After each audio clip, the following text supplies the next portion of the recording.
Has the ABC lied to us? Well, you see, last night it showed a Four Corners documentary on a radical global warming group in Perth. Some of them are not much older than kids, basking in the attention. These are people who already let off a stink bomb at the headquarters of Woodside, the gas giant in Perth, forcing an evacuation of the building. But this time, Four Corners were there from the start of another protest, in the preparation phase, this time involving paint guns, it seems. They've invited us to their rehearsal. We don't know their exact target. Didn't know the exact target, said the ABC. Didn't know the exact target. Despite devoting a reporter and a big crew to the whole operation in Perth, one they must have figured would create headlines, this operation, or why bother sending all those people? Something doesn't figure there. Well, as it turns out, this particular operation by this particular group was a dawn raid, the invasion of the home of Woodside boss Meg O'Neill and her family. And Four Corners even had a camera in the car to record it all, while its crew followed in a van behind. It's August 1st, protest day. Do you know where you're going, Jesse? Yep.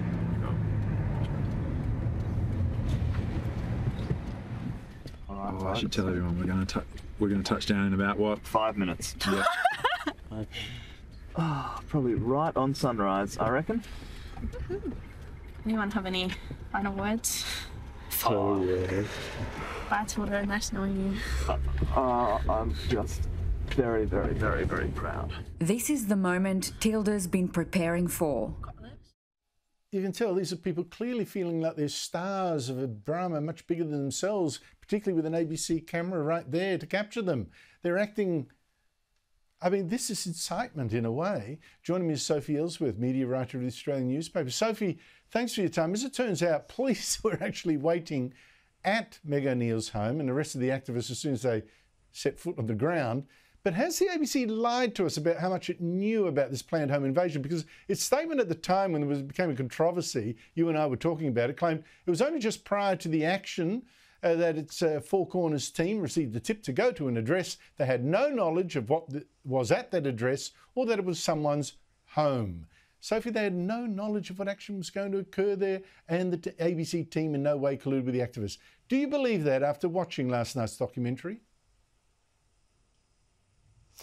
Andrew, what complete and utter garbage. This is an investigative program. It pins itself as being the, best investigative program in the country, and yet they had no idea where they were going. They just happened to have a camera crew on the morning of August 1, a camera crew inside the car with the activists, but they had no idea where they were going. What absolute rubbish. And Andrew, the press releases, the statements they put out, I printed them off today. They said on August 2, they had no knowledge of what action was going to occur at this property.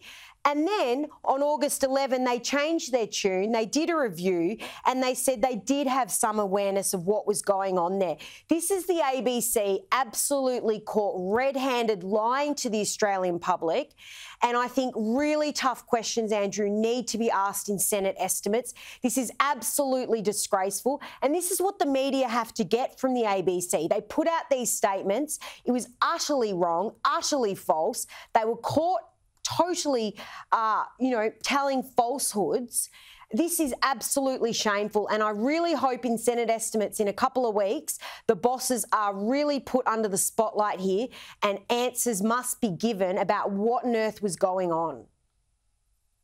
Yes, they had no idea of what was going to happen as they filmed the protesters actually filling paint guns. They got tipped off just before the operation when in fact they'd already had time enough to install a camera or a crew in the car going with the protesters. I mean, seriously.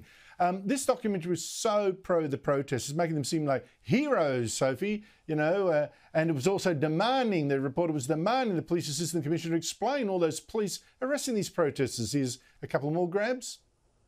The group Disrupt Burrup Hub is trying to stop one of Australia's biggest fossil fuel projects. This is the story of the battle for the future and the lengths all sides will go to win. I guess, how do you justify devoting this amount of resources towards this group and this particular protest? God, Sophie, the ABC is meant to be impartial because it's taxpayer funded. Was this documentary in any way impartial?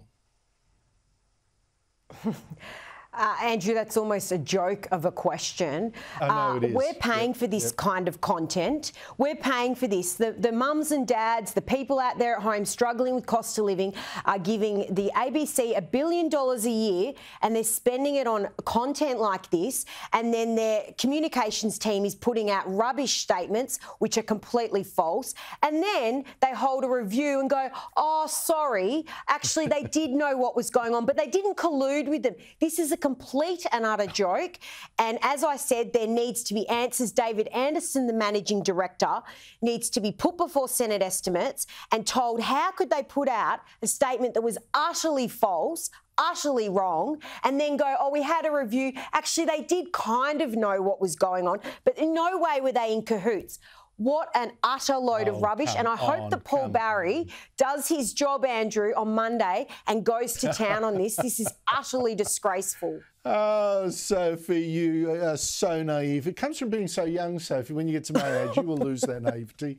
Now, also last night on the ABC's Q&A was this very nasty, very personal abuse from an Aboriginal activist, Natasha Wanganeen, against federal Liberal MP James Stephens, who was against The Voice. Here he is. I think European colonisation has been an overwhelmingly good thing for the great society that we live in. I'm a proud Australian. I'm a Narungga, Noongar, Ngarrindjeri and Kaurna woman, first before anything, and I will never be a part of that.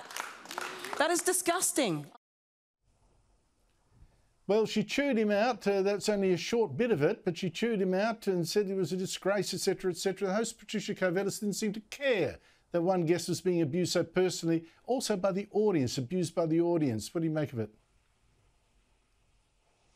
I couldn't believe what I was watching last night, Andrew, again on the taxpayer-funded broadcaster that we pay for. Patricia Covellis, I think, asked the Liberal MP 3 or 4 times about colonisation. This was clearly to get that grab, to clearly make headlines. And some of the conduct on that panel, she didn't pull up Natasha Wanganeen for the way she was speaking to the Liberal MP.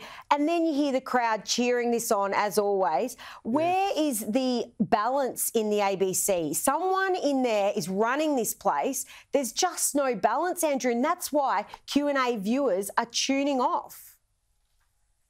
Someone in there is running this place. It's called the staff collective. No one really is responsible. The staff just do as they please, and the managers just nod along, not wanting any trouble. Sophie Elsworth, thank you so much indeed for your time.